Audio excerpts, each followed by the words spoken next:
Y nos vamos a meter en un tema que, bueno, que siempre resulta muy interesante, sobre todo cuando hablamos con alguien que nos ayuda a entender la economía, que parece tan compleja, y lo es, por cierto, pero que resulta tan sencilla en boca de Carlos Burgueño. Por supuesto, él es subdirector de ámbito financiero.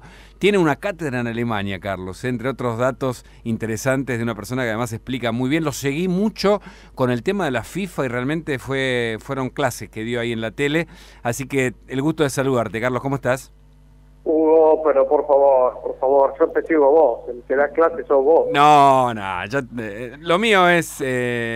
lo mío es más, a ver cómo decirlo, tiene que ver más con la condición humana de los lugares más complejos, pero esto que vos analizás resulta tal vez interesante para quienes no entendemos mucho de economía y vemos lo de Grecia y vemos lo de Argentina, que se parecen o no, vemos lo de los buitres, cuánta responsabilidad hay del gobierno, en este caso de turno griego, cuánta responsabilidad hay de capital financiero internacional. ¿Cómo empezarías a analizarlo, lo de Grecia sobre todo? Para ver, todo se concentra en el próximo domingo, ¿no? En Grecia el domingo hay un referéndum, el gobierno griego le va a preguntar a la gente por sí o por no. Sí quiere decir aceptar el ajuste económico, fiscal, que el Fondo Monetario, el Banco Central Europeo y la Unión Europea le imponen a Grecia para seguir ayudándolo, y no es no aceptarlo. O sea, la propuesta del gobierno. Ahora, si lo acepta, o sea, si la respuesta es sí, si en el referéndum del domingo gana el sí, esto quiere decir que Grecia seguirá en la zona de euro.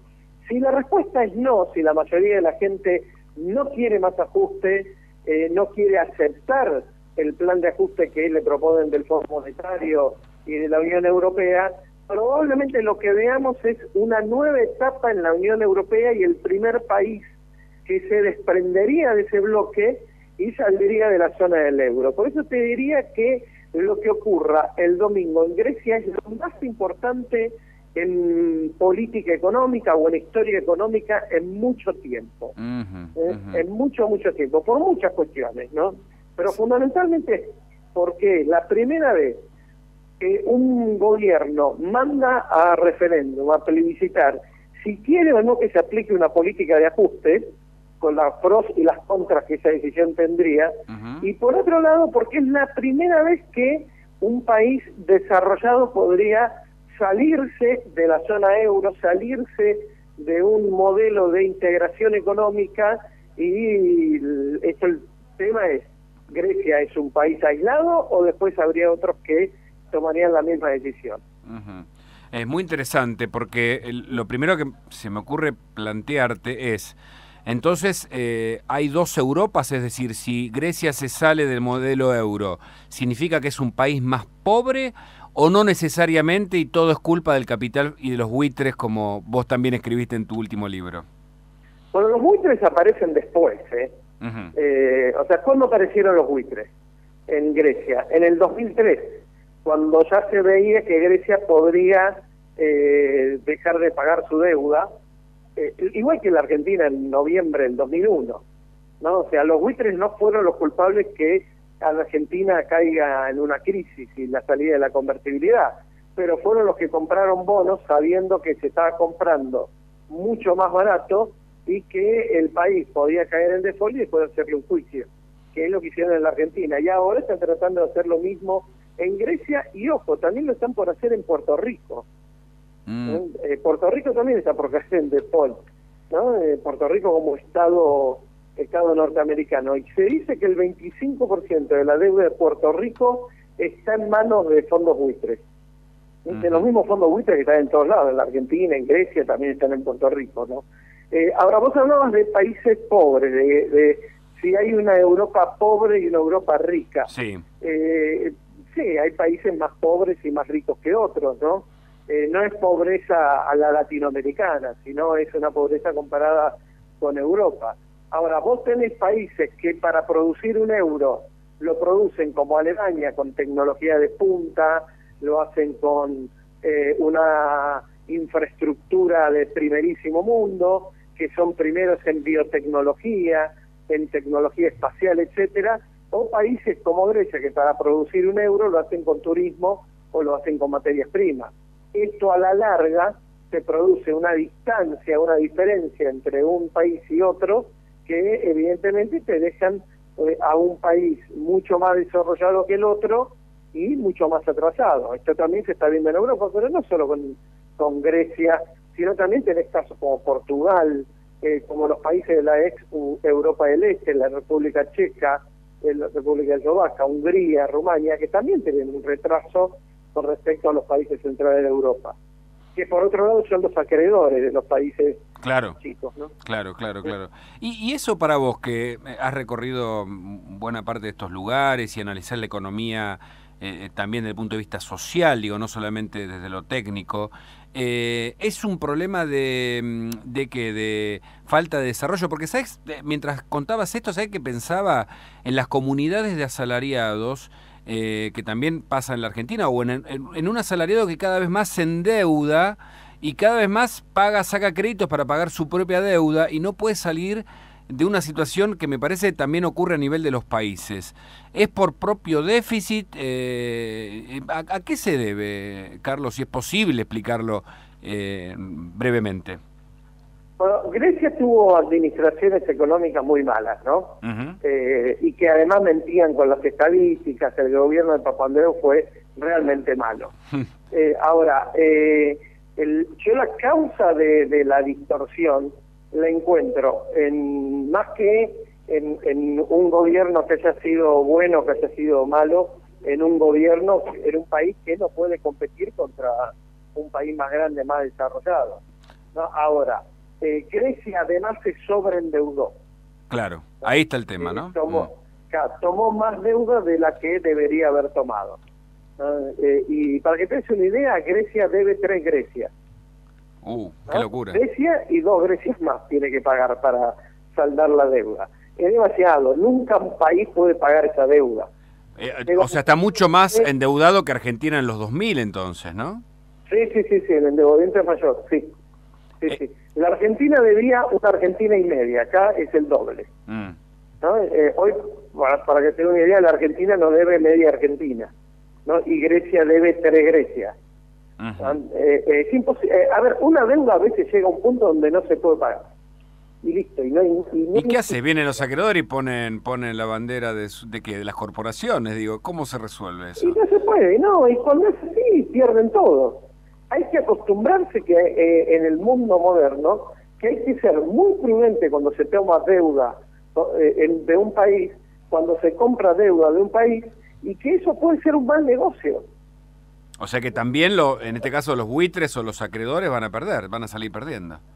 Sí, bueno, y este es el tema, no quieren perder los acreedores. Y, a ver, más allá de los colores, ¿no? Digo, que caracterizan a Grecia y también a la Argentina, y de algunos puntos en común, como el corralito y el corralón, ¿hay cosas realmente equivalentes entre ese momento y el nuestro de los 2000?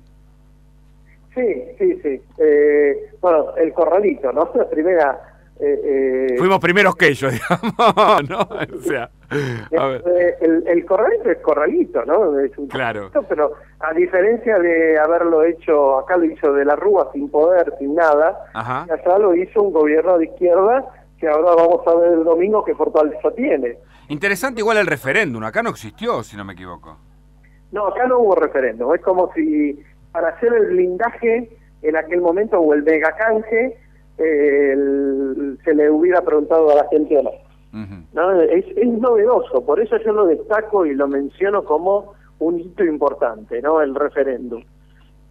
Ahora, lo primero es el corralito. El problema del corralito, como si lo sabremos nosotros, es que sabes cómo empieza, pero nunca cómo termina. Claro. ¿No? O sea, ¿qué pasaría si... Y mientras tanto la gente pierde mucho, ¿no?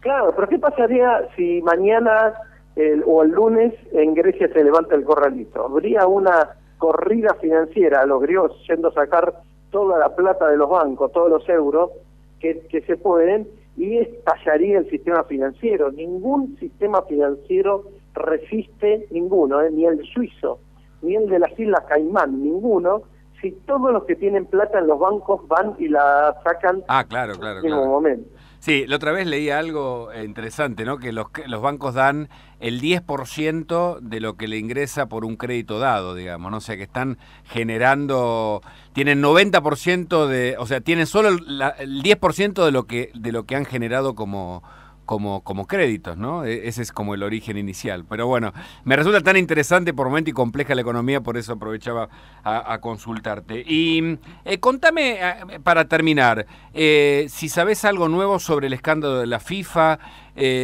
cómo sigue en la investigación, si se puede prever que la ruta del dinero afecte también a alguno más, además de los Bursaco y los Hinkins.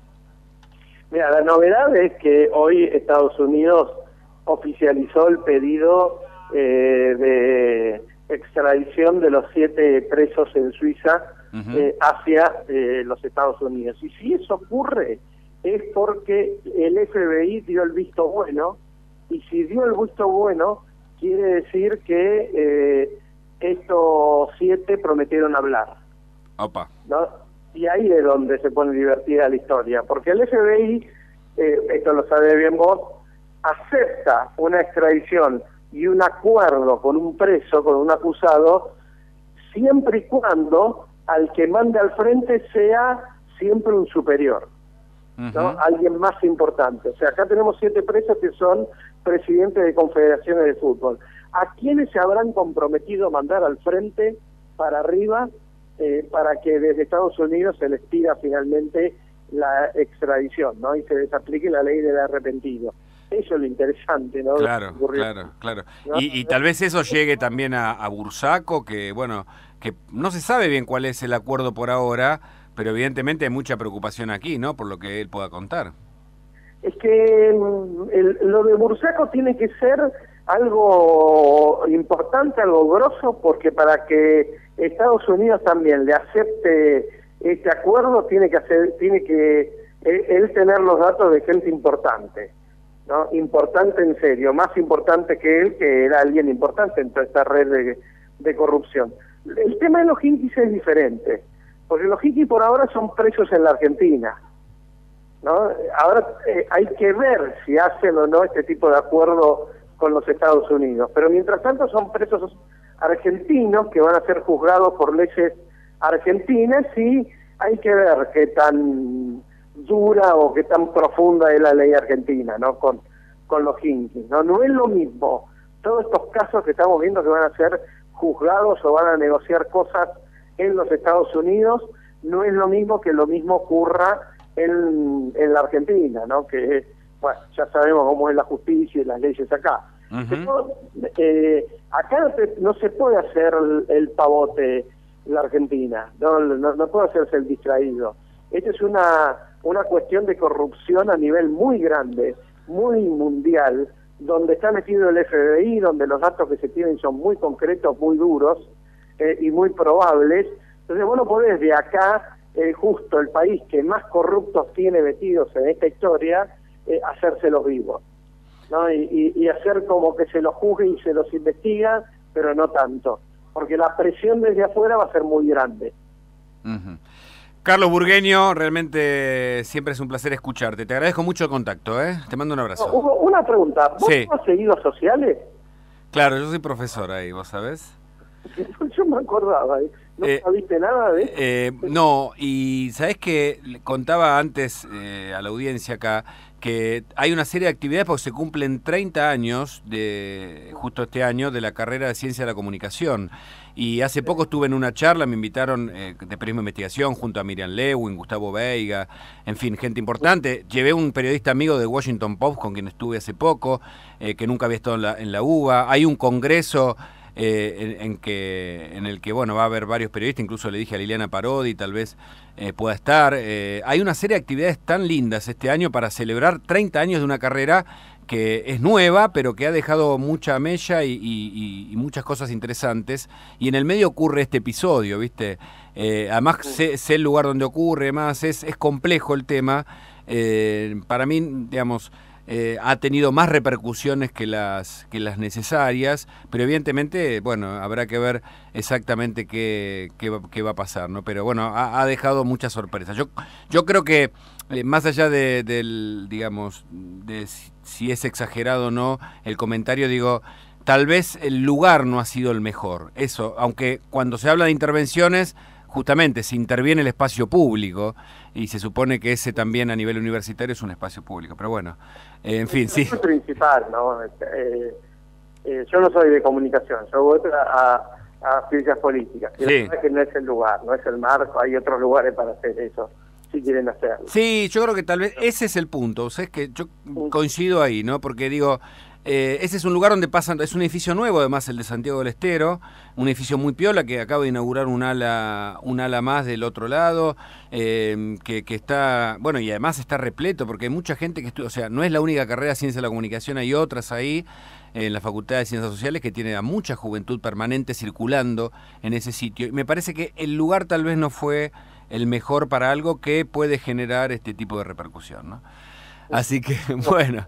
Bueno, me acordaba que vos estás Sí. ahí cada tanto. Sí, exactamente, ahí estamos. Bueno, te mando un abrazo y te agradezco el contacto, Carlos. Abrazo enorme. Chao, chao, chao. Hasta las 18.